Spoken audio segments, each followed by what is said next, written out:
আহ hello learners, আসসালামু আলাইকুম। আপনারা দেখছেন টিউটোরিয়ালটির মাধ্যমে আমরা ক্লাস 9 এর ইংরেজি চ্যাপ্টার 5 এর 5.3.1 techniques to write problem solving text and structure of problem solving text বিস্তারিত ব্যাপারে আলোচনা করব। প্রথমত আমরা জানবো the writing techniques for problems solution text. তো এখানে দেখতে পাচ্ছেন the problem solution text is a popular form of writing. সমস্যা সমাধান হচ্ছে একটি জনপ্রিয় লেখার মাধ্যম, একটা জনপ্রিয় ফর্ম, রাইটিং ফর্ম।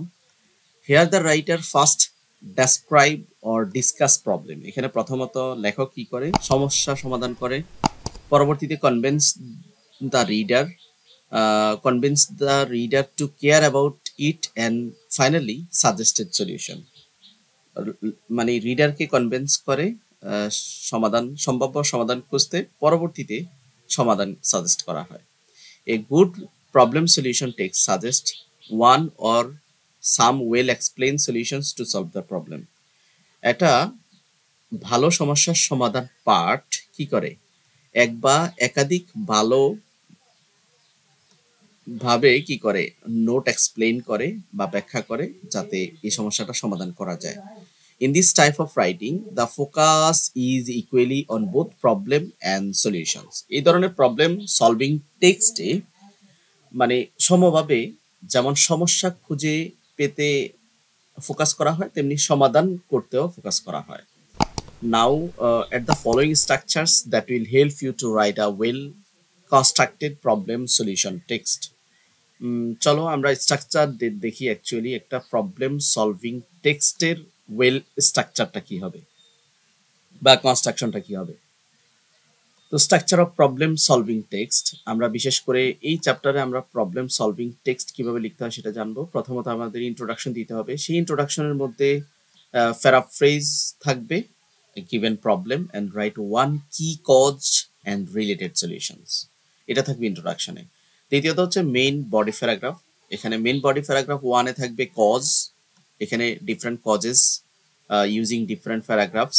তারপরে এই বডি প্যারাগ্রাফ টপিক সেন্টেন্স থাকবে, state the cause, explain the cause and give an example of causes.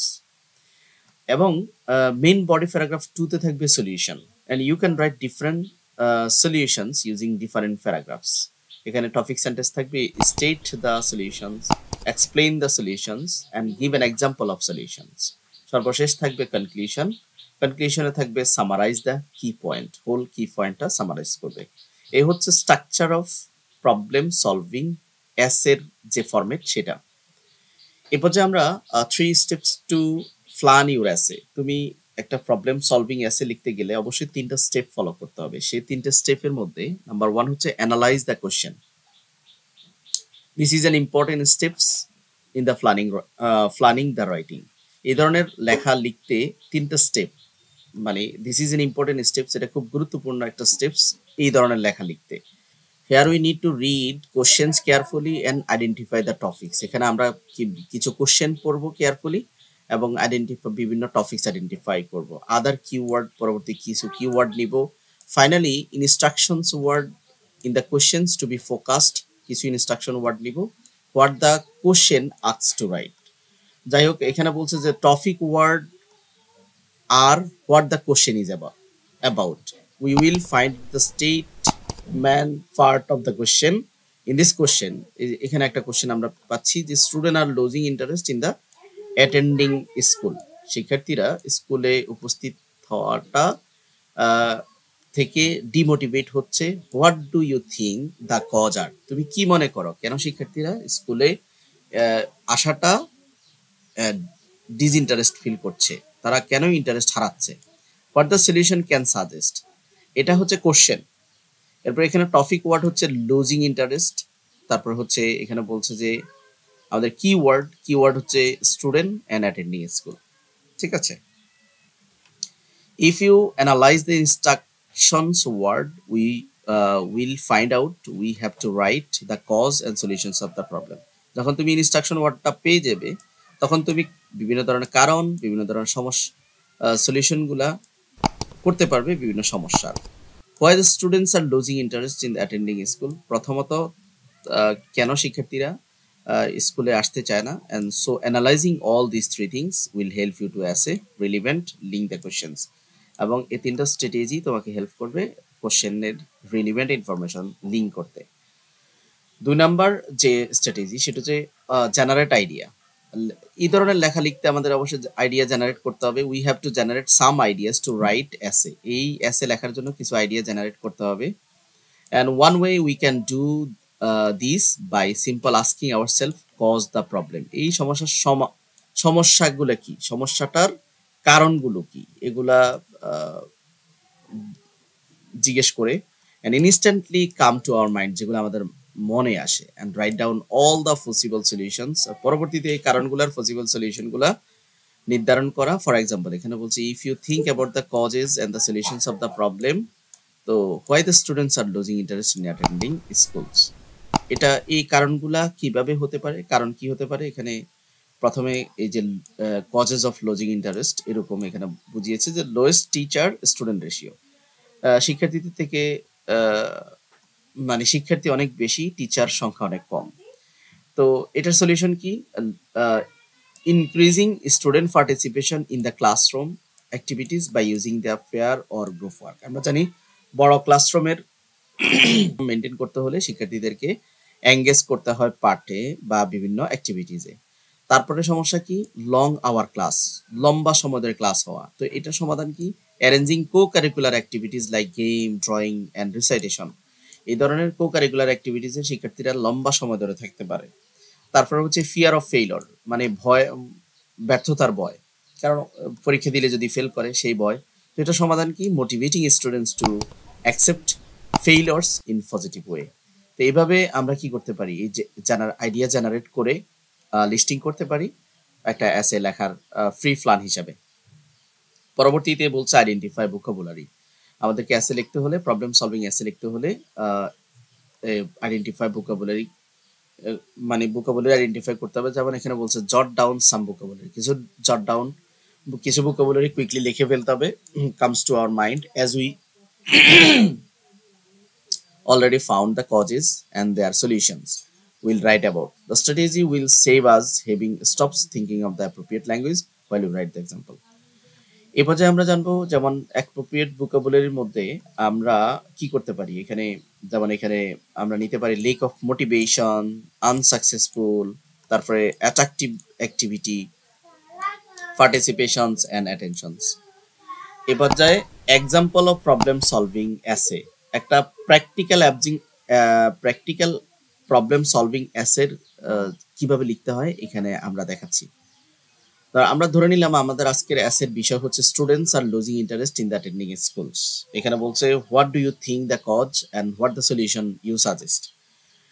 আমাদের একটা এসের আমরা এখানে 4টা অংশ দেখিয়েছিলাম, 4টা অংশ। প্রথম অংশটা হচ্ছে ইন্ট্রোডাকশনস। তো এখানে দেয়া আছে, বইতে যেভাবে দেয়া আছে সেটা আমি অ্যারেঞ্জ করেছি। One of the problem facing our schools is that students are losing interest attending schools. এটা হচ্ছে আমাদের টাইটেল, মেইন আজকের বিষয়বস্তু। The main reason for is that the lowest student ratio, যেটা কিছুক্ষণ আগে মেনশন করা হয়েছে, যে এর কারণ হচ্ছে শিক্ষার্থী অনেক বেশি টিচারের তুলনায়। In class on average there are 60 to 80 students. একটা ক্লাসে প্রায় অন অ্যাভারেজ 60 থেকে 80 শিক্ষার্থী। So it's not possible for a teachers to give attention. তাই এটা কোনো মতেই সম্ভব না যে give attentions and listens to all their problems in the class and possible solutions to engage the students in the classroom activities by using pair or group works. শিক্ষার্থীর সংখ্যা যখন বেশি হয় তখন যতই অ্যাক্টিভিটিস দেওয়া হোক না তাদের পাঠে মনোযোগ করা ডিফিকাল্ট হয়ে যায়। এই ছিল ইন্ট্রোডাকশন। তো পরে আমাদেরকে বলছে যে কি করার জন্য, মেন বডিতে 3টা বিষয় থাকবে। মেন বডিতে থাকবে টপিক সেন্টেন্স থাকবে। তো এখানে টপিক সেন্টেন্স কি, one of the main focus main causes of lodging interest attending schools in lowest teacher student ratio. এটা যেহেতু এটা কজ মানে কারণ খুঁজে বের করতে হবে, তো এখানে একটা কারণের টপিক সেন্টেন্স হিসেবে নেওয়া হয়েছে। তারপর বলছে explanation sentence that develop the idea. তো এখানে আমরা বলতে পারি যে Bangladesh is an populous country, Bangladesh একটা জনবহুল দেশ। We get a reflections of its in our class, যেটা আমরা লক্ষ্য করতে পারি আমাদের ক্লাসরুমে। In classroom there are 60 to 80 students on average. একটা ক্লাসে গড়ে শিক্ষার্থী 60 থেকে 80 জন হয়ে থাকে। For teachers it's almost impossible, একজন শিক্ষকের জন্য এটা প্রায় অসম্ভব হয়ে পড়ে টু লিসেন এভরিওয়ানস প্রবলেম, প্রত্যেকের সমস্যা শুনতে। And beside it's known that every students is unique, প্রত্যেকটা শিক্ষার্থী অনন্য। আমরা জানি মেনি ম্যানস মেনি মাইন্ডস, প্রত্যেকটা শিক্ষার্থী বিভিন্ন নোশনস ধারণ করে। সো আর দেয়ার প্রবলেমস, এবং তাদের বিভিন্ন সমস্যাগুলো বিভিন্ন হতে পারে। As a result students become frustrated, যার কারণে শিক্ষার্থীরা হতাশা বোধ করে, অ্যান্ড ডোন্ট গেট মোটিভেট, তারা মোটিভেশন পায় না অ্যাটেন্ড স্কুলস রেগুলারলি প্রপার। যখন তারা প্রশ্ন করে সমাধান পায় না বা প্রশ্ন করতেই সুযোগ পায় না, তখন তো তারা আর স্কুলে মোটিভেট হয় না। এটা হচ্ছে এক্সপ্লেনেশন সেন্টেন্স। কাকে ঘিরে? টপিক সেন্টেন্সকে ঘিরে এই তথ্য দেওয়া হয়েছে। এখন এই রিলেটেড আপনাকে এক্সাম্পল দিতে হবে। কেমন এক্সাম্পল? এখানে বলছে we have a large class of 70 every day. I come to school earlier to sit in front of the bench. প্রতিদিন আমি স্কুলে তাড়াতাড়ি চলে আসি প্রথম বেঞ্চে বসার জন্য। ফ্রম দ্য ব্যাক, পিছন থেকে। I can listen my teachers clearly, কারণ আমি আমার টিচার লেকচার মনোযোগ দিয়ে শুনতে পারি না। আই সিট ইন ব্যাক, যখন আমি পিছনে বসি। Sometime I request teachers to be little louder, একটু জোরে বলার জন্য টিচারকে অনেক সময় রিকোয়েস্ট করি। Sometimes teachers come closer to me to help me with understanding, কখনো কখনো টিচার পিছনে এসে আমাকে আবার বুঝিয়ে দেয়, আমাকে হেল্প করে। But we are 70, one teacher can not help every one, তাই 70 জনকে একজন টিচার হেল্প করা অসম্ভব। And they are deserve problem, তাদের প্রত্যাশিত সমস্যা সমাধানে। It's a huge problems that needs to be solve, এটা একটা বিশাল সমস্যা যেটা সমাধান করা দরকার। এটা কিন্তু এই সাপোর্টিং কজেসটা আসছে এক্সাম্পল হিসাবে। এই এক্সাম্পলটা কে দিয়েছে? একজন শিক্ষার্থী। দ্বিতীয়ত আমাদের বডি প্যারাগ্রাফ 2-তে থাকবে সলিউশন, সমাধান। এখানেও 3টা পার্ট থাকবে। প্রথমে থাকবে টপিক সেন্টেন্স। টপিক সেন্টেন্স কি বলছে? যে one of the remarkable solution increasing students participation in classroom activities by using pair or group work. Pair বা গ্রুপ ওয়ার্কে তাদেরকে বিভিন্ন অ্যাক্টিভিটিসে যখন অংশগ্রহণ করানো হবে, তখন একসাথে সমস্যার সমাধান হবে, তারা আর বোরিং ফিল করবে না। এই আইডিয়াটা ঘিরে এখানে বলছে sentence to explain the idea. তো I have some suggestions to increase the interest of the students, আমার কিছু পরামর্শ রয়েছে শিক্ষার্থীদেরকে স্কুলের প্রতি অ্যাটেন্ড করার ক্ষেত্রে ইন্টারেস্ট ফিল করানো। Students find their class boring, স্টুডেন্টরা এখানে যেহেতু সমস্যার সমাধান করবে, সেক্ষেত্রে শিক্ষার্থীরা বোরিং ফিল করে। Because finding their classroom like cage, classroom একটা খাঁচার মতো মনে হয়। The classroom should be spacious, classroom হতে হবে প্রশস্ত।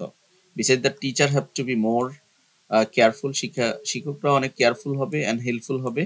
Also authority of the schools has to arrange the co curricular activities like game. School authority বিভিন্ন কো কারিকুলার অ্যাক্টিভিটিস এর আয়োজন করবে, যেমন গেম, ড্রয়িং, রিসাইটেশনস, এই বিভিন্ন কবিতা আবৃত্তি, এই ব্যাপারগুলো নিয়ে। Not only that, but the teachers also have to motivate students to accept failure in private ways. তো আবার এভাবেও বুঝাইতে হবে যে একজন গ্রুপে পড়ার আনন্দ বা এটার গুরুত্ব, আর একাকিত্বভাবে পড়া বা একাকিত্ব গ্রহণ করার ব্যর্থতা সম্পর্কে মোটিভেট করবে। They have to remove the frustrations, fear and mind of the students. তারা শিক্ষার্থীদের ফ্রাস্ট্রেশন এবং তাদের ভয় দূর করবে, so that they can gather course to attend the class, যাতে তারা স্কুলে আসতে উৎসাহ বোধ করে। And get without saying the number of the students in the class should be limited. তাই ক্লাসরুমের শিক্ষার্থীদের সংখ্যাটাও কি করতে হবে? লিমিট করতে হবে। তো এই ছিল এক্সপ্লেইন অফ দ্য আইডিয়া। তারপরে এখানে এই রিলেটেড একটা এক্সাম্পল দিতে হবে সলিউশন। এখানে বলছে in our schools the authority arrange co-curricular activities like game, drawing, recitation. আমাদের স্কুলে বিভিন্ন co-curricular activities সংগঠিত হয়, যেমন গেম, ড্রয়িং বা recitation. With the students of class 9, আমরা নবম শ্রেণীর শিক্ষার্থী really like to play different games like cricket, football, volleyball. আমরা নবম শ্রেণীর শিক্ষার্থী, আমরা বিভিন্ন ধরনের গেম, বিশেষ করে ক্রিকেট, ফুটবল, ভলিবল খেলতে আগ্রহ বোধ করি, পছন্দ করি। ইন আওয়ার স্কুল ক্যাম্পাস, আমাদের স্কুল ক্যাম্পাসে our drawing and recitation classes, আমাদের drawing এবং recitation class also enjoyable as the teachers always try to make the class more interesting. আমাদের টিচাররা সব সময় কি করে?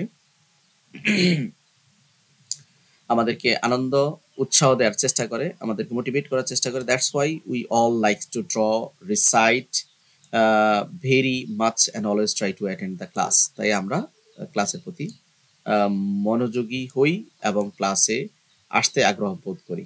এটা হচ্ছে এক্সাম্পল, একজন শিক্ষার্থীর এক্সাম্পল। এটা হচ্ছে মেইন সলিউশন, মানে বডি প্যারাগ্রাফ 2। সর্বশেষ হচ্ছে কনক্লুশন, যেখানে আমাদের করতে হবে কি, যে পুরাটা একটা সামারাইজ করতে হবে পুরা ইনফরমেশনটা। তো এখানে বলছে one of the remarkable solution is increasing students, মানে প্রথমত কি করতে হবে, শিক্ষার্থীদের পার্টিসিপেশনটা বিভিন্ন কোকারিকুলার অ্যাক্টিভিটিসে বাড়াইতে হবে। Classroom activities by using class একরম ক্লাস অ্যাক্টিভিটিস গুলো হবে ফেয়ার অর গ্রুপ ওয়ার্কে। Student find their class boring, শিক্ষার্থীরা তাদের বোরিং ফিল করে কারণ তারা কেজ মনে করে। ক্লাসরুম শুড বি স্পেসিয়াস, এই জন্য ক্লাসরুম কি করতে হবে, স্পেসিয়াস করতে হবে। Beside the teachers have to more kind and helpful to them, শিক্ষকরা হইতে হবে আন্তরিক এবং দয়ালু। অ্যান্ড অথরিটি কি করবে, বিভিন্ন কোকারিকুলার অ্যাক্টিভিটিস অ্যারেঞ্জ করবে, like game, drawing, recitations. Not only the teachers also have to motivate accept the failures in private way, ব্যক্তিগতভাবে পড়াটার যে ব্যর্থতা রয়েছে সেগুলো সম্পর্কে মোটিভেট করবে। They have to remove the frustration and fear, তাদের ফ্রাস্ট্রেশন অ্যান্ড ফিয়ার, মানে এটা হচ্ছে পুরা রিক্যাপ করা হয়েছে